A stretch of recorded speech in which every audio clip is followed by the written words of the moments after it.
வேல்முருகனுக்கு அரகரோகரா. பத்திரிகை.com நேயர்களுக்கு என் அன்பான வணக்கத்தை முதலில் தெரிவித்துக் கொள்கிறேன். பழனியை எத்தனை முறை வலம் வந்தாலும் நமக்கு ஆசையாகவே இருக்கிறது. அதனால் மீண்டும் ஒரு முறை பழனிதான் போகலாமே.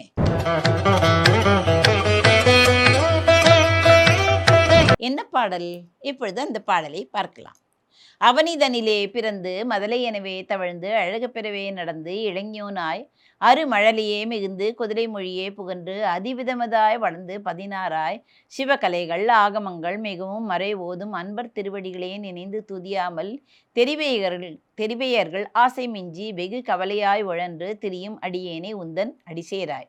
மௌன உபதேச சம்பு மதி அருகு வேணி தும்பை மணிமுடியின் மீது அணிந்த மகதேவர் மனமகிழவே அணைந்து ஒரு புறமதாக வந்த மலைமகள் குமார துங்க வடிவேலா பவனி வரவே உகந்து மயிலின் மிசையை திகழ்ந்து படி அதிர்வே நடந்த கடல் வீரா பரமபதமே செறிந்த முருகன் எனவே உகந்து பழனி மலை மேல் அமர்ந்த பெருமாளே. நம்மை பற்றித்தான் கூறுகிறார்.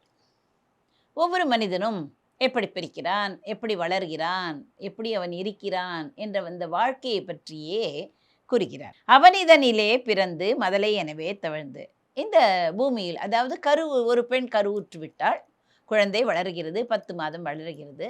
பிறகு என்ன ஆகிறது? இந்த உலகத்தில் பிறக்கிறது. குழந்தையாக அவனிதனிலே பிறந்து மதலை எனவே தவழ்ந்து, அதாவது இதற்கு பருவங்கள் இருக்கிறது. பருவங்கள் என்றால் என்ன? ஒரு வருடத்திலேயே அந்த குழந்தை வேகமாக வளருமாம். அது அப்படியே கிடக்கும், அதற்கு பிறகு நீந்தும், அதற்கு பிறகு தவழும், அதற்கு பிறகு பிடித்து கொண்டு நடக்கும், அதற்கு பிறகு நன்றாகவே நடக்கும், அதற்கு பிறகு இளைஞனாய் ஆனால் சொல்லவே வேண்டாம், அவனுடைய புத்தி வேறு வேறு விதங்களில் சென்றுவிடும். அதைத்தான் இவர் அழகாக கவிதை மூலமாக நமக்கு தெரிவிக்கிறார். அவனிதனிலே பிறந்து இந்த பூதலத்தில் குழந்தையாக பிறக்கிறார். எல்லோருமே இந்த குழந்தையாக பிறக்கும் பொழுது நல்ல குணம் படைத்தவராகத்தான் இருக்கிறார்கள்.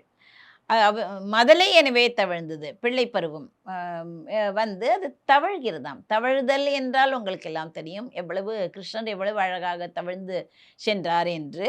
மதலை எனவே தவழ்ந்து அழகு பெறவே நடந்து, அதற்கு பிறகு அப்படியே இருக்குமா குழந்தை?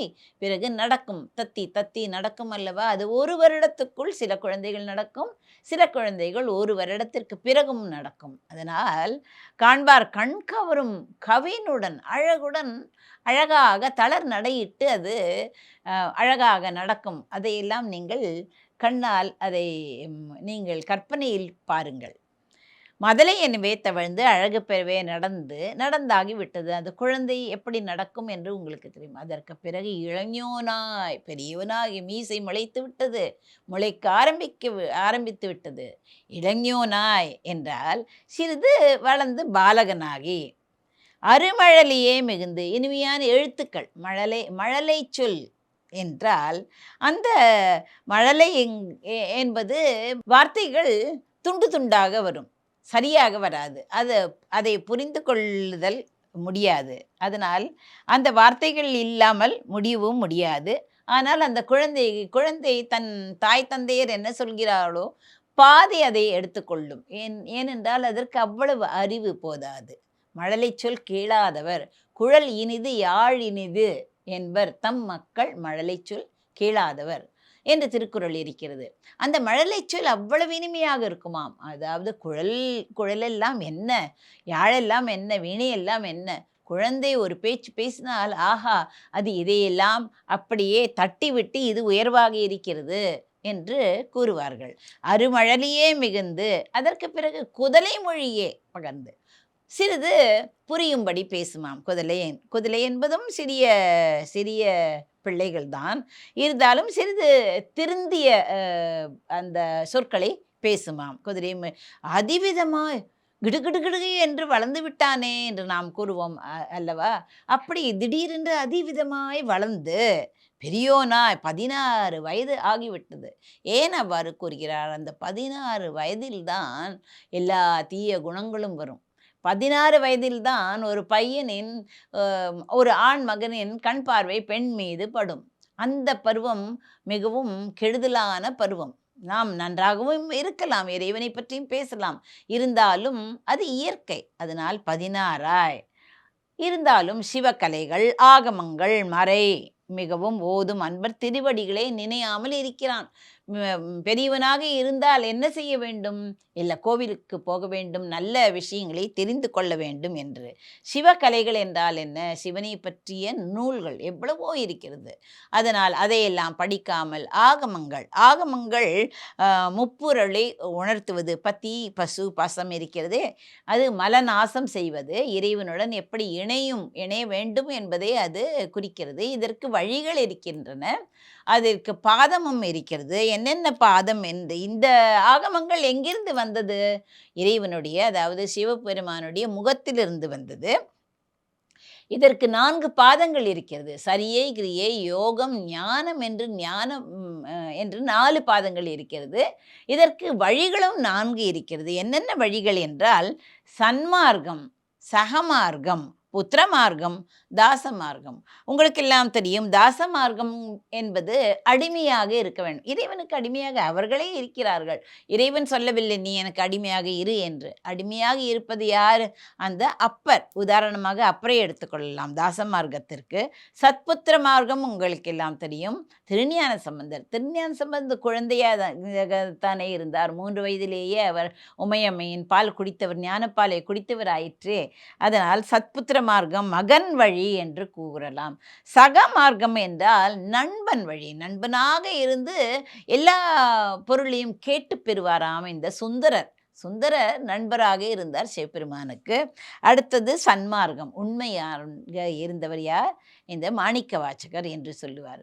பெண்களுக்கும் 7 பருவங்கள் இருக்கிறது.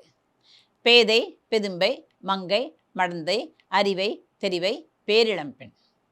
ஆண்களுக்கு குழந்தை, இளையவன் பாலன், இளைய பையன், பிறகு இளைஞன், பிறகு முதுமை அடைந்தவுடன் பெரியவன் என்று கூறலாம். அதனால் இந்த சிவாகமங்கள் இருக்கிறது, 28 சிவாகமங்கள் இருக்கிறது. அதையும் நான் படித்ததில்லை. மறை வேதங்களையும் மிகவும் ஓதும் அன்பர்கள் இருக்கிறார்கள், நான் படிக்க வேண்டாம்.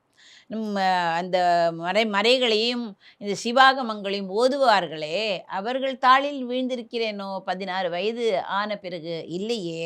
திருவடிகளே நினைந்து, அவர்களுடைய திருவடிகளே நினைந்து நான் துதிக்கவே இல்லை.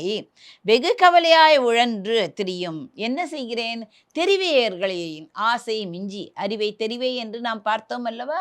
அதனால் அந்த தெரிவையர்கள் அந்த பெண்களின் மோகத்தினால், பெண்களை பார்த்தவுடன் அவர்களுடைய கவர்ச்சியினால் அந்த பெண்களின் பின்னாலேயே சுற்றி இறைவனை மறந்து விடுவது. வெகு கவலையாய் உழன்று திரியும். அந்த ஆசை காரணமாக வருத்தத்தை நமக்கு அளிக்கிறது. அது வருத்தத்தை அளிக்கிறதாம். அடைந்து சுற்றி திரிகின்ற அடியேனை நீ உன்னுடைய அடி சேர்க்க வேண்டும் முருகா என்று எவ்வளவு அழகாக கூறுகிறார். இப்பொழுது அவருடைய தந்தையை பற்றி கூறுகிறார். மௌன உபதேச சம்பு. மௌன உபதேசம் வேதாகமங்களில் முடிவாகிய அந்த உண்மை பொருளை ஒரு மௌனத்தால் கூறினார். அது ஒரு செய்கையால் கூறினார். மதி அந்த கல்லாலின்படி அமர்ந்து நான்மறை ஆரங்க முதற் கற்ற கேள்வி வல்லார்கள் 4வருக்கும் மறைக்கு அப்பாலாய் எல்லாமாய் அல்லதுமாய் இருந்ததனை இருந்தபடி இருந்து காட்டி சொல்லாமல் சொன்னவர் அவர். சனகாதி முனிவர்களுக்கு சந்தேகங்கள் இருந்தது. சனகாதி முனிவர்கள் முதிர்ந்தவர்கள், வயதானவர்கள். ஆனால் சொன்னவர் யார்? சிவபெருமான். அவர் இளையவர். அவர் சொல்லாலேயே சொல்லாமல் தன்னுடைய அந்த முத்திரையினால் அவர்களுடைய சந்தேகத்தை தெளிவித்தார். அதுதான் மௌனமாக இருந்து உபதேசம் செய்தார். யார்? சம்பு, சிவபெருமான். அதைத்தான் குறிக்கிறார்.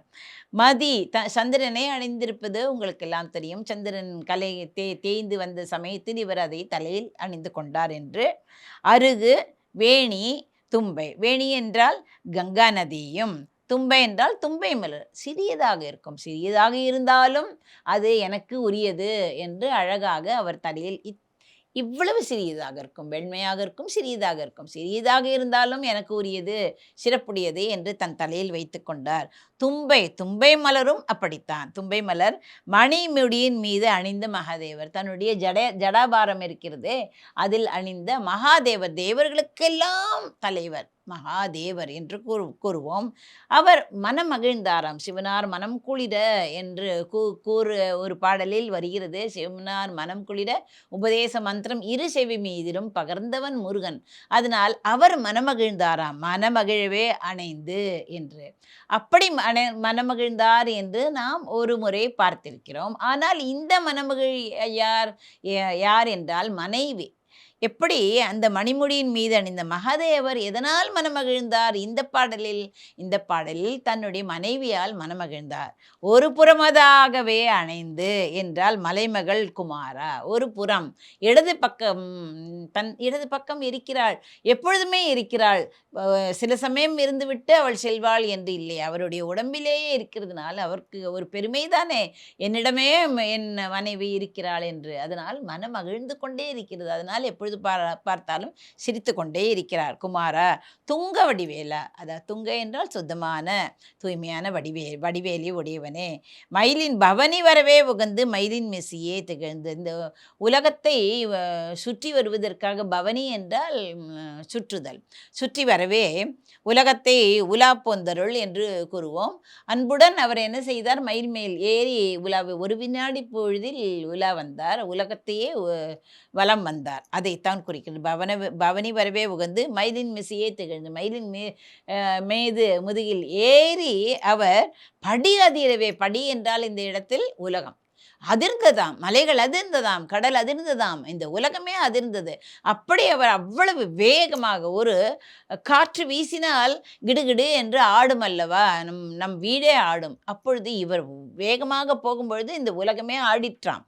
அப்படி மயிலின் மிசையே படி அதிரவே நடந்த கழல் வீரா, கடலை அணிந்து கொண்டிருக்கும் வீரனே, பரமபதமாய செந்தில் முருகன் எனவே உகந்து பழனிமலை மேல் அமர்ந்த பெருமாள். இதிலிருந்து நமக்கு பழனிமலையின் பெருமை தெரிகிறது. பரமபதம் எது? பரமபதம் மோக்ஷம், மோக்ஷத்தை, பரமபதம் என்பது என்ன? மேலான, பரம என்றாலே மேலான பதம் எது? கடைசியாக சாயுஜ்ய பதவி அல்லது மோக்ஷம் என்று, முக்தி என்று கூறுவோம், பேரின்ப வீடு என்று கூறுவோம், மோக்ஷம் என்று கூறுவோம். அந்த பூவுலக மோட்சமாக விளங்கும் அந்த திருச்செந்தூரில் முருகன் எனவே உகந்து தெய்வத்தன்மை உடையவர் இந்த முருகன் என்று விற்றிருக்கிறார். முருகன் எனவே இருந்து உகந்து பழனிமலை மேல் அமர்ந்த, அங்கு அதாவது பரமபதமாய செந்தில் திருச்செந்தூரில் இருக்கிறாரே, அவர் இங்கும் வீற்றிருக்கிறார் என்று கூறுகிறார். அதனால் எல்லாமே ஒன்றுதான், திருச்செந்தூரும் ஒன்றுதான், பழனியும் ஒன்றுதான், சுவாமிமலையும் ஒன்றுதான் என்று விளக்குவதற்காக அப்படிப்பட்ட முருகன் பழனிமலையிலும் வீற்றிருக்கிறார். அதனால் நீங்கள் நினைத்து கொள்ளாதீர்கள் திருச்செந்தூரில் மட்டும் முருகன் சிறந்தவன் என்று, பழனிமலையிலும் சிறந்தவன் என்று சுற்றி வளைத்து நமக்கு உணர்த்துகிறார். அதனால் பூவுலக மோட்சமாக விளங்கும் திருச்செந்தூரில் தெய்வத்தன்மையுடையவர் என்று அடியார்கள் துதிக்குமாறு எழுந்தருளியிருக்கிறாரே, அந்த முருகன் இந்த பழனிமலையிலும் வீற்றிருக்கிறாள் என்றால் என்ன? நீங்கள் போய் பழனிமலையில் போய் பாருங்கள் என்று அவர் கூறுகிறார். பழனிமலை மேல் அமர்ந்த பெருமாளே என்று. இப்படியாக